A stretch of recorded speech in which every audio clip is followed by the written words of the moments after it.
12th of May 2026, and this interview is being conducted online in the UK. My name's Tola Sargent. I'm the CEO of Archives of IT, and I'm joined today by Hellen Bowey, founder and CEO of Alcove. Now, Hellen grew up in Teesside, studied at Newcastle Business School, and went on to build a career in commercial and technology leadership before founding Alcove in 2014. Alcove is a care technology company that uses smart sensors, AI, wearables, and video calling to help older and disabled adults live independently in their own homes for longer. Alcove now supports over 20,000 users, holds major contracts with local authorities and the NHS, and has just made its first acquisition. Welcome, Hellen. Thank you so much for joining us today. Hello, good morning, Tola. Pleasure. Now, before we get started on the story of Alcove and your career, I wondered if we could sort of start at the beginning and talk a little bit about your childhood, where you grew up, and what that was like at school and such like, if you can remember back that far. It wasn't quite a long way away, but I can remember.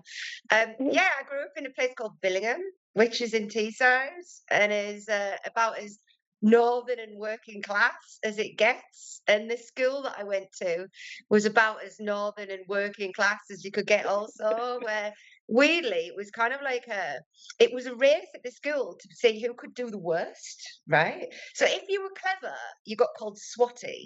And if you were like wanted to slack off, you were seen as being really cool. So you almost had to like game the system. So from quite a young age, I was kind of like not taught, but via osmosis, learned how to game through negative systems, if you like. And I've never thought about it in that way before. But so I started off collecting merit points, and I used to do people's homework. I wasn't entrepreneurial selling sweets or anything like that, but I was always really restless and very loud, right, and disruptive in the class. And because I've always been quite, I don't know, what's the word that I'm looking for? Boisterous, right? Yeah. So I'm Lots a of boisterous person in a school class. I tended to kind of disrupt people quite a bit. And so then basically it was really interesting to learn, after learning how to game the system, because you needed to be cool, right? As well as get good grades, but you couldn't let people know that. So I used to have to pretend to get like 1 in 20 in tests just to not be like bullied for it, right? Which is insane, right? But there seems to be some kind of mindset that perpetuates from people's parents in the Northeast, and it's never made sense to me. So I had my exit strategy worked out about the age of 10 from Billingham, and I managed it when I went to uni in Newcastle. And so effectively technology didn't exist at that point. In Teesside, you became a carer, a hairdresser, or you worked in the crisp factory. That if you're a woman, that's all the jobs that there were. And I remember I said I wanted to be a barrister to the careers advisor at school, and I don't think she laughed at me, but I don't think it was something. It wasn't a particularly positive sentiment, put it that way, because I can't quite remember. It's a bit blurry. And then forever, I used to get called Barrister Bowie as an insult, right? Which is like, now as an adult, I'd be like, yeah, go on. And like if I had kids, I'd be like, wow, you got called barrister, brilliant, well done you. But it was used as like a bullying insult. So I always thought, screw you lot, I'm out of here, and I want to take my kind of brand of noise and energy and push into doing better for myself. So then and particularly because I was born when Margaret Thatcher was in power, and so the two highest powers in the land were the Queen and Margaret Thatcher, and I grew up watching Madonna writhing around ruling things. So I've never sat there and thought, oh, I'm a woman, oh, I can't do this. That was always kind of a major facet of me, and I always hung around with boys as well rather than girls. So I've never sat there and thought, oh, I'm a woman, I need to have kids and become and have a life of domestic servitude. I want to go and do exciting snazzy stuff. So basically then usual, went to do A-levels. I really love business studies. I absolutely excelled at business studies, but on my report cards, again, boisterous, disrupting the class. But very what talented. What else did you study at A level apart from business studies? I did business, I did English language for some unknown reason, and I did sociology as well, which is a very Okay. girly thing to do now, isn't it? So I don't know why I chose those, but you didn't really get any guidance. You got No. a book to read in, and you just chose, and I just knew business, and I literally just went that one, that one, and that one. And then I knew when I went to uni, I wanted to go to Newcastle Business School. And so basically that was an easier choice. But at A level, it was kind of like, right, like, just put the Stick bingo a pin in the marker book. wherever Yeah. you want. Mm. Yeah. So I wasn't a fan of the others. And but I love business. So I always just focused on that, and everything else was kind of just noise. And it was the same at uni as well, right? Like, because so anything to do with finance, economics, strategy, I absolutely hoovered up. But anything that was additional, like options, I considered as optional. So French, I was like, I'm not here to learn French, even though I use it now in my French house. Mm. But I kind of then just didn't apply myself to it. So I'm kind of a bit tunnel vision, really, and that kind of has sort of carried it Interesting. through my entire career. And then I was lucky enough to get on the Adidas graduate scheme when I left uni, which I had to move to Manchester for. I remember I turned up at the interview. It was either 2 weeks late or 2 weeks early, right? No, it was 2 weeks early, right? So I'm downstairs sitting in reception, and then someone comes down and goes, "Helen, your interview's not for 2 weeks." And I was like, "But I've got the letter," and the letter was for the date that I turned up. Oh, They messed it right. up their Yeah. side. Wow, I haven't remembered this for a long time. They'd messed it up their side, so I turned up 2 weeks early. Then they thought, "Oh, sod it, we'll just interview her anyway." And then, yeah, I got the job. I think there were thousands of people applying. There were only 2 posts, and they chose Yes. me for one of Wow. them. Mm. So I started off training to be it was kind of a blended role. It was a bit of chartered accountant. It was a bit of what was called merchandise planning, which was largely loads of spreadsheet work. And I hoovered it up. I love spreadsheets. I still love spreadsheets now. Like, if I could do nothing else in my job apart from sit and look at spreadsheets all day and then talk to people, I'm in heaven, I'd be right? happy. So Yeah. forget the rest of it. So yeah, I learned there really um how big business worked, and I hated it, right? I Mm. absolutely hated it. It was kind of, the culture was sort of, yeah, we're cool and we're trending, you can wear what you want, but it was very rigid in terms of rules. So it was a real dichotomy. Sort of everything was not as it perceived in this large corporate. And I was desperate to get out and go and work for a small business because I could make a much Mm. bigger impact there. And I found out that one of the lads from my university had set up his own business, chipping PlayStations. So Okay. he'd set up, Mm. he was driving around in an Audi TT, which at the time when they just come out was like, wow, Very right? cool. Yeah. Yeah, and then I was like slugging away on my like £15,000 salary in Adidas, like not even able to like have 100 quid left after every payday came in, thinking, why is that not me? So I thought, do you know what? I know him, right? I bet I can run his business. Okay. So I rang him up and I was like, "Hi, can I come and work for you?" And he was like, "I've not got any jobs." I was like, "I'll be the receptionist." So I Mm. went and I moved back in with my parents. And then I used to commute from my parents in Teesside to South Shields every day to this unit where we'd have people picking up and dropping off PlayStations and a whole e-commerce platform. So there was a web forum, people would place Mm. orders online, we would chip up PlayStations and send them. And it was really, really kind of before Sony made it illegal, right, to chip PlayStations. So this guy had found this little niche that was Mm. not illegal, and that basically he was able to build a small company. I went in, I was utterly horrified, right? I was horrified because the things that I learned about systems and process and effectively marketing and strategy and finance, none of those were being applied. So Mm. I was like, right. So I managed to engineer removing him and me taking over the running of the business. And then I did things like use the knowledge that I got from uni. We used to do, the only tech that we used to do at uni was we'd do some spreadsheets and we'd learn how to build a Microsoft database in a program called Access when that existed. Mhm. And and so I built this access database because the technicians were so lazy and slow, right? They'd sit there smoking all day. Okay, this is when you could smoke fags in offices. And then they'd fix someone's PlayStation and it would come back and it wouldn't be working. So I built this system that when something came in through the door, rather than a big mountain of boxes on the floor in the middle of the unit, it would be unpacked straight away, put on the shelf, assigned a code, put into the database. We'd then give the technicians their assigned workload and they'd be docked on the basis of any errors and rework. Yeah. And then as opposed to having hundreds and hundreds of calls coming through on the phone, just on a loop every day of people complaining. So fixed all those problems and I loved it, absolutely loved it. So, and then I needed to move on to something else. So then I got a job in car parking. So my career has kind of traversed mostly like unsexy, dirty industries, right?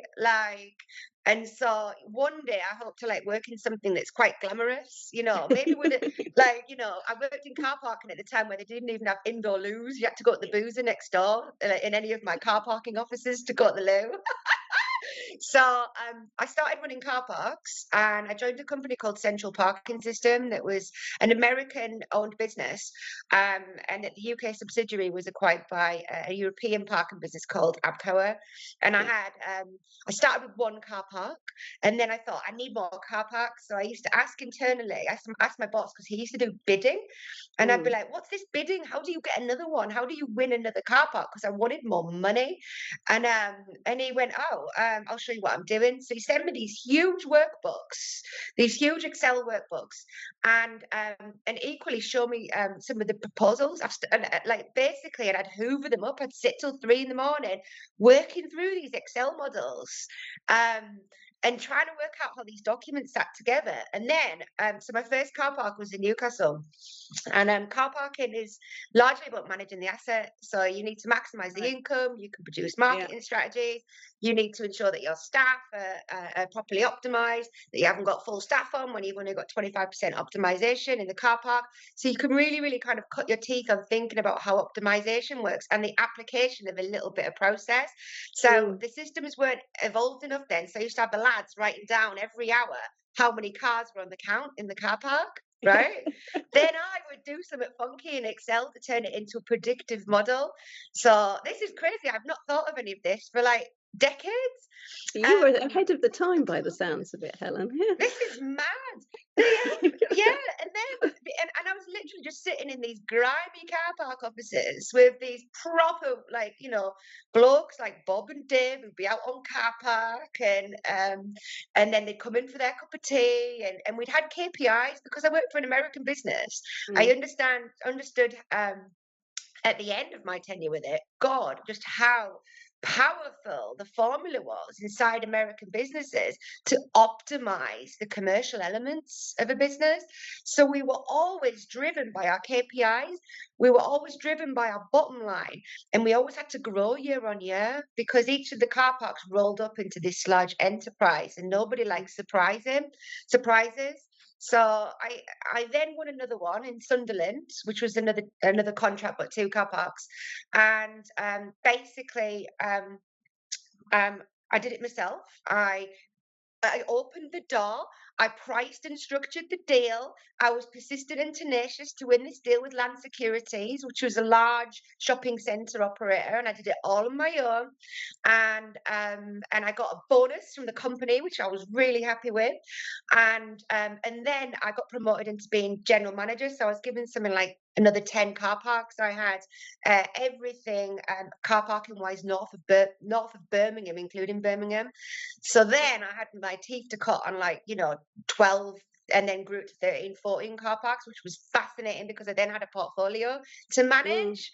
And I'm good at that because and a lot of it was around numbers, which is what really, really kind of piques my interest. And you can control numbers, right? Yeah, you can.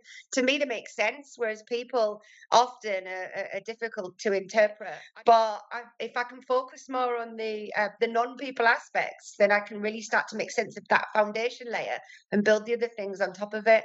So yeah, I loved running the car parking portfolio.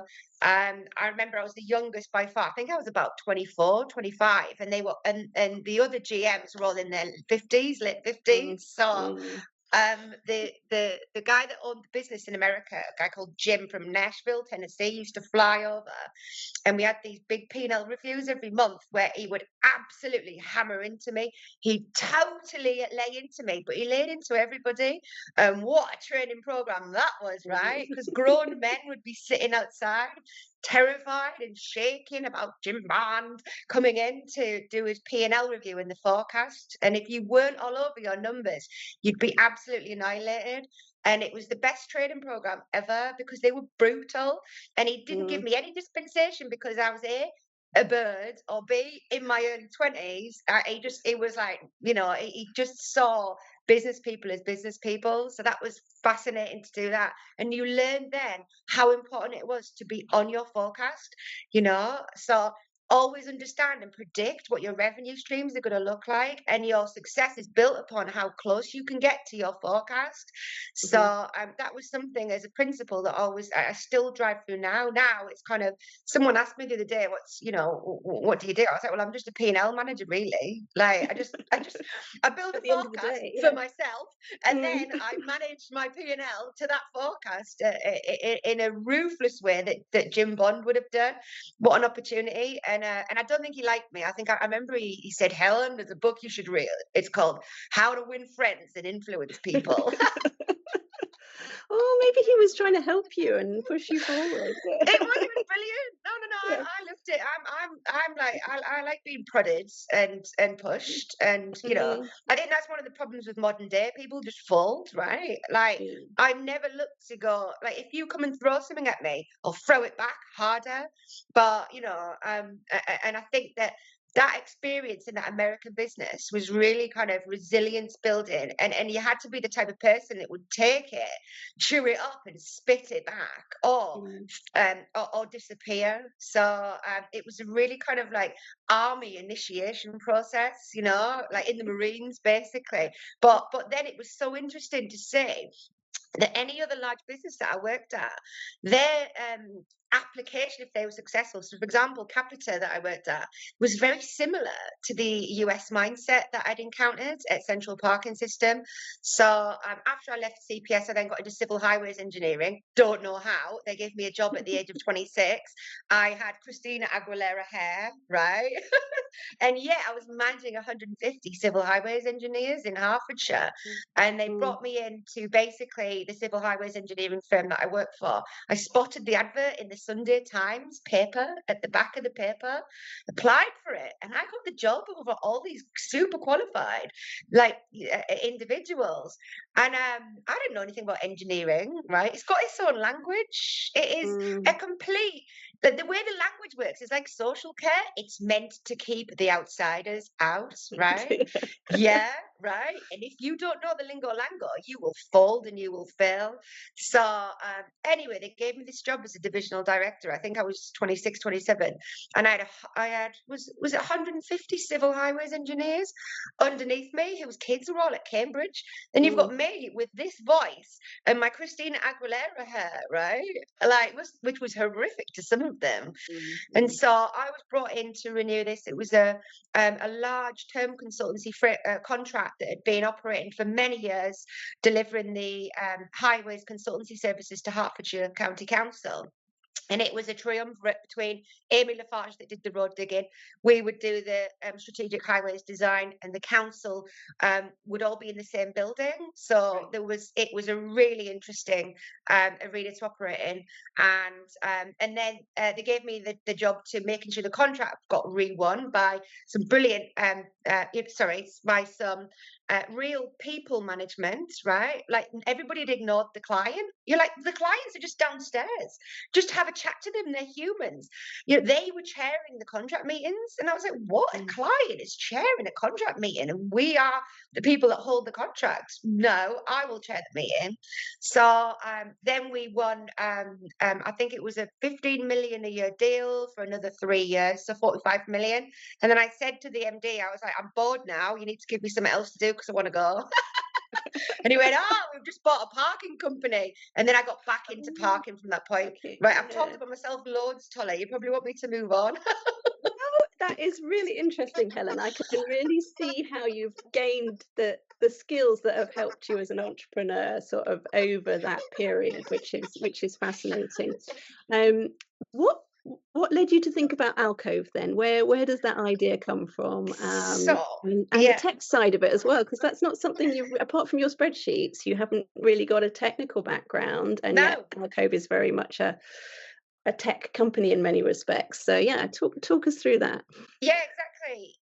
So basically, apart from the kind of PlayStation chipping business, Mm, which was an e-commerce business, and then there was also another business attached to it called PSX Games, where we sold games. I dabbled in e-commerce, but I'd never had any exposure to software engineers, only civil highways engineers. Okay, so I yeah. was at Capita at the time, which was a large large managed services business process outsourcing business, and it was kind of the footsie darling at the point when I joined Right. it. And anyway, I joined to build them a parking company, and I was like, "No, you don't want to do that. It's an oligopoly. It's a race to the bottom in terms of margin. Blue collar and white collar do not mix at all." How so basically they said, "Come in, have a look, see if there's any opportunities to bid or pull together something." And then after about 3, and they went, "What else can you do?" I was like, social care. So I'd been doing bits and bobs of consultancy in social care, and I've got a sister with a learning disability, so I've always kind of weirdly traversed around that sphere, but never in it. And then I'd seen also that basically the future for older adults and for disabled people was pull cord in the bathroom and equally a box in the hallway that made noises and Mhm. made telephone calls. And that was the current status quo, to keep people living independently and in their own homes as long as possible. And largely it was a reconfigured BT landline that just talked out into a speakerphone. So that was as technical as it was. So I joined Capita. They said, "What else can you do?" And I spotted that there was an opportunity to produce a technology platform to provide insights to keep people safe at home Mhm. that mirrored the principles of the current status quo. Because the problem with healthcare and social care systems is it is impenetrable for innovation unless you find an entry point where there's a current budget, a current bidding entity, and a way into something that the people can understand. Yeah. So healthcare and social care have their own complete nuances in terms of being able to um, build any form of traction, any form of scale, and they're almost anti a SaaS model, right? So a SaaS model, you might do a POC, you might get initial traction, you might learn a few things and modify a few things, apply some sales bit people at it, hammer in terms of marketing spend, and then you should start to see a growth curve. Mhm. Not in healthcare and social care. You will do a pilot and it will stop. You'll do another pilot and it'll stop. And every time you're generating brilliant outcomes, but your client leaves, they haven't got a budget, Yeah. or they don't know what to do, right? So there's not enough money in the pot as it is. So when I was at Capita, I pulled together this business plan that showed how Capita could build a technology platform and use this to enter the social care technology space. And then at that time they kind of went, "Oh no, we don't want to do that. We want to do some more bids in that space. So how about you keep with us doing that?" And I was like, "No."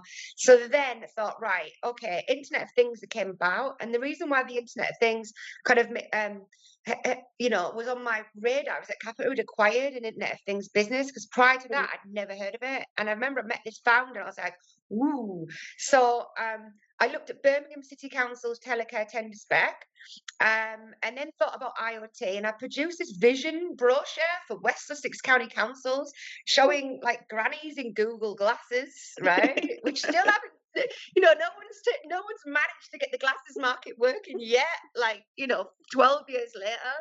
And then and then thought, right, okay, we could do this. So, and at the time I had a co-founder. So effectively we won some grant money, and then I said sayonara to my well-paid six-figure job to go and slog it out, having my credit card bounce in Tesco, and watch cash flow for the next 5 early years. But yeah, so that's how Alcove came about. And then from that point, in order to keep money coming in before we raised money and built the first part of the technology platform, like kind of stuck to doing bits and bobs of consultancy to keep the money flowing in. Right. So Alcove was formed. Took in a little bit of money from early stage investors, but not too much. So, I mean, basically, I knew from the very early days, do not overcook this beast. Okay, so it is not VCable. You could throw 10 million at a business like ours, and it would not move the needle on traction. So, and many of our competitors have. So, I've been doing this for 12 years now, Tola. Anyone who has joined this market and tried to create a IoT technology platform has not seen success, or they've gone bankrupt. Often the ones that have 10 million thrown at them by a VC they've all gone bust, apart from a few. And so just throwing cash at this market doesn't work at all. You've got to basically have enough resilience to ride the storm and build slowly, catchy monkey. Okay, like and there is no growth hockey stick curve that can mimic a SaaS. There is no growth hockey stick curve that can mimic a SaaS business that applies in this healthcare market. So it was all about resilience. I knew it would work, right? I knew it would work, and we went through some real turbulence in the early days, and it was painful. I can't tell you how painful it was, and equally, building just enough technology. So I was always of the view, just build enough, right? Do not build loads of bells and whistles and unlimited features, because the clients, they zone out after you've spoken to them for 5 minutes and described 3 things, right? They just want telecare box. They want an easy life. They don't want all the friction that comes with a new system and new operating processes and new ways of working for them. They want to go to work and they want to go home, right? So you have to really keep things simple for them. So keeping the spend low and effectively keeping the amount of features low in the early days was a really, I think, part of the bedrock that has led to us being such a successful business now, and being the real pioneer in this space with the best traction and the best numbers. So just being really realistic in the early days about managing cash, not over creating features that weren't needed, and using the clients to actually work out what was needed in the next contract that we win each time. So that then meant solvency. And being able helping to you run co-design the product. Sorry, do you think I was going to say that, so you get your clients to help co-design the next iteration of the product. Do you think the companies that haven't been as successful, that have had VC money thrown at them and not managed to make it, do you think that's because they don't understand the market to start with, or they just find it too challenging once they do get stuck in? I don't think they understand really how it is anathema to any traditional market, right? Like, one thing, there's like a formula that they all apply. One is a sub story. So they all start off with a sub story and think that the sub story is going to generate some interest. Secondly, they spend millions on dev thinking if you build it, they will come. Guess what? They won't. And over-engineering features and going too hard on. So you mentioned core design. You have to do just a little bit, right? If you do too much core design, you'd never get anything built in this market. So if you put a bunch of, let's say you put 50 older adults in a room and ask them all a question, right, about how can we improve this product, they think they're on Dragon's Den, and they all come up with all these weird and wonderful, wacky ideas, and some of them are brilliant, and some of them are like, really? And you can't make consensus, okay? And you have to make consensus, and you've got to make a decision, and you've got to move on. And by asking 50 people and taking one person's idea through, you've naturally just hacked off those 49 other people. It was their opportunity to build into something. So I'm really kind of brutal at only collecting and gathering enough information, because the last thing that what people do is they just capture more and more data and it doesn't take them anywhere. Like you Mm. just need you need 40-50% of the information, and the rest of it you can move on from. The more questions that you ask takes you further away from the end goal. So a lot of it is, I think, underpinned with some evidence and some data as well, which is essential. But the actual asking people's opinions for everything, everywhere you go, if I'd done that, I wouldn't have a business. Can we just explore your motivation a bit more? Because I was interested in what you said about not necessarily being able to read people, and clearly really adept with the spreadsheet side of things. Now, a lot of people who built a business in social care, in telecare, it's all about the purpose and the helping people. I get the feeling it's at least as much about the business and growing something that's going to make money eventually. I mean, can you talk to me a bit about what Yeah, drives you completely. personally? Completely. Like, people just, I think there's a lot of falsehood going on, right? And it's like, what? Oh, yeah, another one that just wants to help people. Really? Is that really why you're doing this?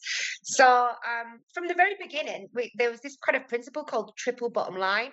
And it was about people, profit, and planet, right? Which now is kind of evolved into something else. And I didn't come into this to be a saint or Mother Teresa. Oh, let's save the souls, etc. I came into this to build a sustainable, successful company that one of its major outcomes are helping people and improving lives, not the other way around. If you want to just Mm-hmm. completely focus upon helping people, go and join a charity, right? Don't go to some tech event going, oh, I just want to give something back, because that's not why you're doing it. It's completely disingenuous. So always, I've wanted to build a strong, successful business, generate cash, make money, and keep people in their own homes, having better quality of life, and living their dream end of days. Okay, because what Mm-hmm. previously existed was not palatable and not attractive.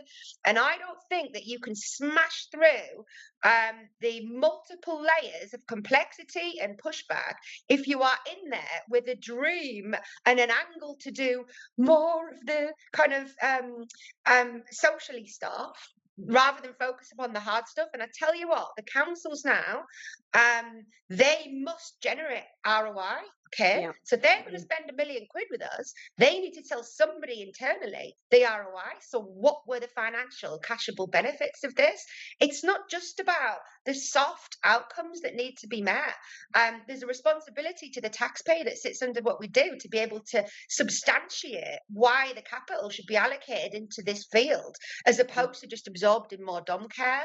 So I've always been really clear that the outcome of providing, and this is why we've got a business that is thriving, right? Because I haven't sat and thrown money at the outcome stuff constantly. The outcomes are a product of us being successful. So we're able to go harder, better, faster, stronger on delivering more outcomes. And equally, it's kind of the principles and rationales with building the teams and the staff. I'm probably a terrible manager, Tola, right? But they all love their bloody jobs, right? Like, why do you like your job so much? And anyway, I will give you enough leeway to either completely shine, right, or enough rope to hang yourself with, I think was the old saying. I'm not sure if we're allowed to leave that in. But it is sort of, I'm not here to be a mom of anybody. I'm not here to, I'm not here to basically take you away from doing your job by focusing upon all these soft things. We're here to do a job, so I'm kind of a bit 1980s, 1990s in the way that I approach discipline and the engagement of the colleagues that work for the business, which probably isn't seen as very female. right? Like I'm probably seen of more of a male leadership and management style. In that I just like to cut through the rubbish very quickly, but equally, that might be a byproduct of the style of human that I am, right? Like I'm not naturally a person that sits and weeps at movies and things. I'm not very do. feminine. I look like one, but Yeah. I'm not very feminine in my makeup.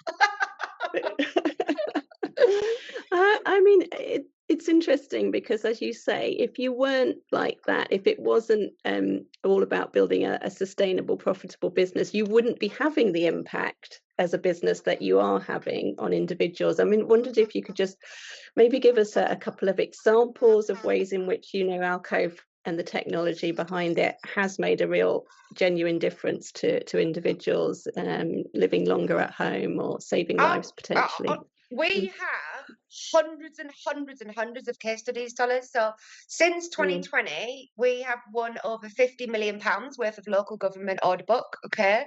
So we work directly with the local councils and get the social workers to refer their the problems that are facing each of their cohorts, and we will therefore prescribe a package of technology solutions. And that can be anything from, I mean, we have people crying on our customer service line who are that happy, who feel independent, who effectively for their loved ones can have enough space to do something else. And for the users themselves, I'll give you a few examples. So one of them, oh, right. So because I have a sister with a learning disability, that my level of empathy with people with learning disabilities is very high indeed, right? Okay. And so there's a lad, and I can't remember which council it was in the north, who was living, he transitioned into the community. Now, there's a big problem with people with learning disabilities and a thing called cuckooing, okay, which is drug dealer gets hold of you, Toller, and becomes your friend and hides their drugs in your flat and uses you as a mule or uses you to sell drugs and sticks you on the street corner. Not cool. So we had a lad who had been transitioned out of social care residential into his own flat in a tower block in a northern city. Okay.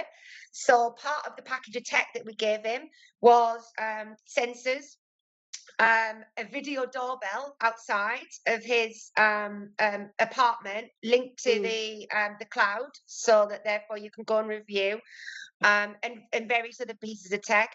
Anyway, turns out drug dealers had moved into his flat, but we spotted it, okay, because we could see the movement was not right on a night time.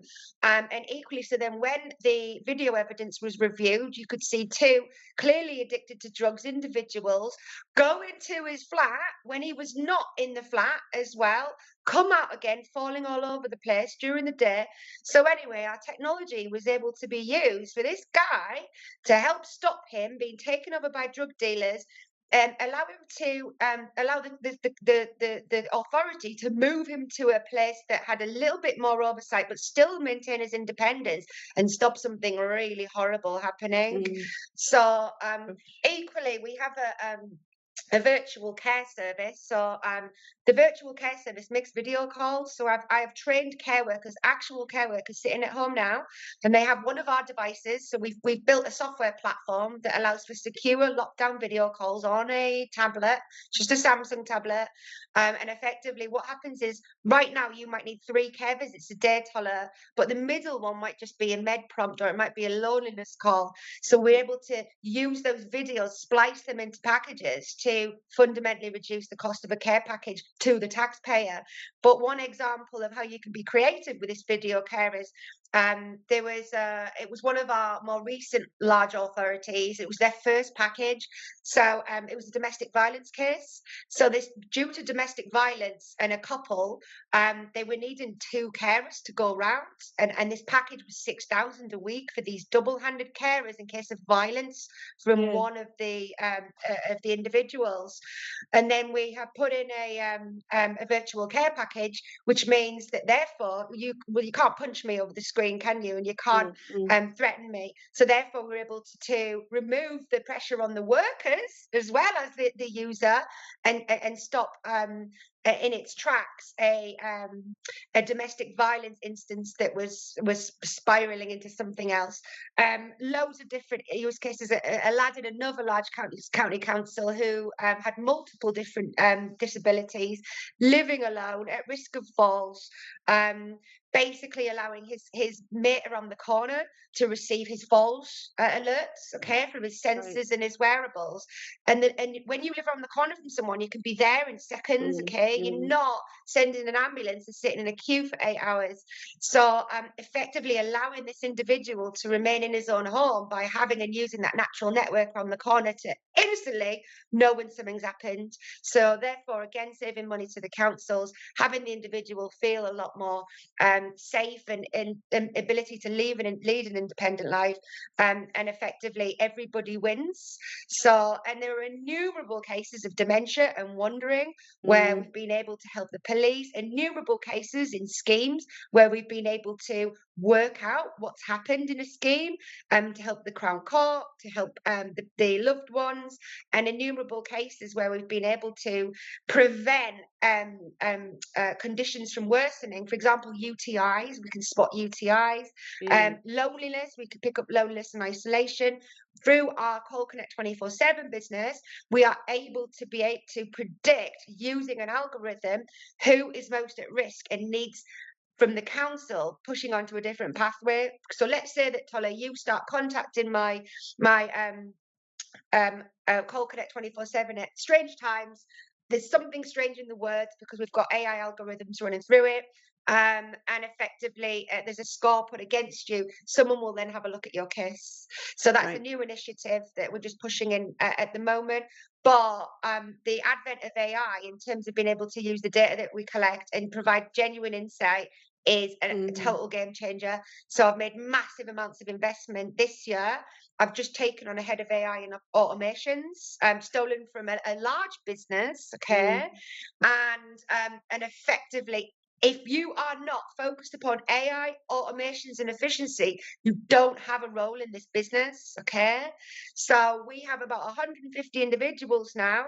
I want to keep them all and then treble the volume and value of the business in the next 3 to 4 years with the current headcount, okay? So I want anybody who's doing a rubbish or a repetitive job to be overseeing an agent who can be doing the rubbish and repetitive things so that they are managing what the AI does.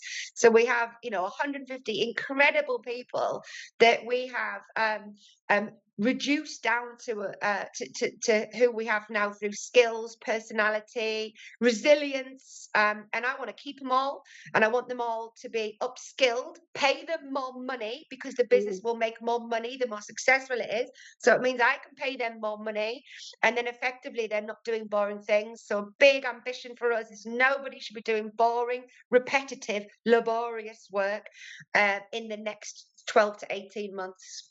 Amazing. That's very impressive, Helen. Can we just take a step back as well before we sort of close to COVID, because I know it's only 6 years ago. In some respects, seems very recent. But what sort of impact did that have on Alcove, and what were you able to achieve during that period because of the platform that you'd set up for customers? Oh my God, COVID was absolutely huge for us. Okay, so pre-COVID, there were 7 of us.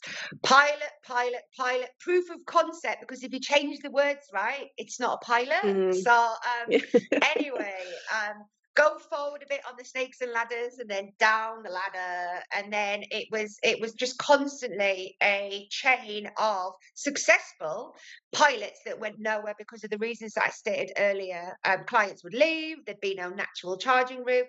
Then COVID happened, and wow, right? Within a month, I think it was, we'd sold 5,000 of our video care phone products to Kent County Council, Essex County Council, Suffolk County Council. Then, from the 7 of us, we had to build an entire operating and management system for the logistics, and even each of these older adults need to receive video care phone. We could only to source 5,000 tablets when the NHS were hoovering up tablets to give them to all of their workers at home to work from home. We had to have those tablets delivered to our office in London. We had to have people who could only work in their bubbles setting up, and they were not in any way experienced of setting up these tablets. We needed to build an operating system to know what was the serial number, who did it go to, did it arrive, did she open the box, did she connect it, have a team of people with this onboarding, from turning on your device to do an instant call in, sourcing the SIM card, sourcing 5,000 long cables.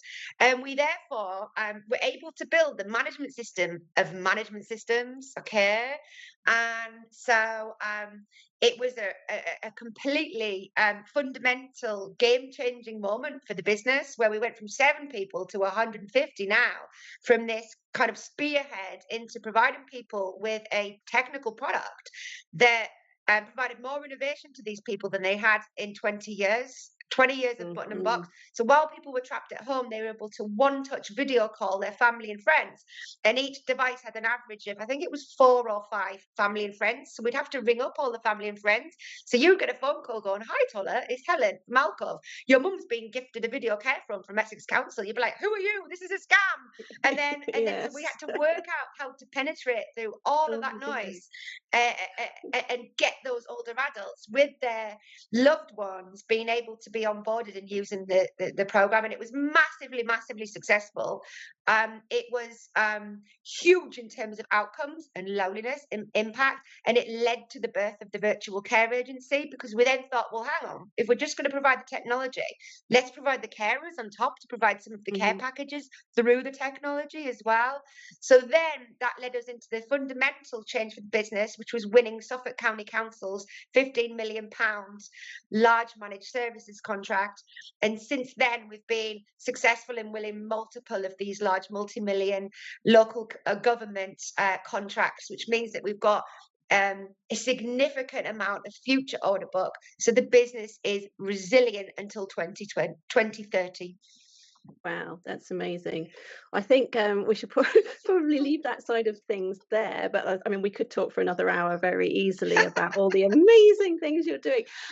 One of the other things that we do, our audience includes young people at school, maybe at university, sort of thinking about a career in tech or entrepreneurship or something else entirely.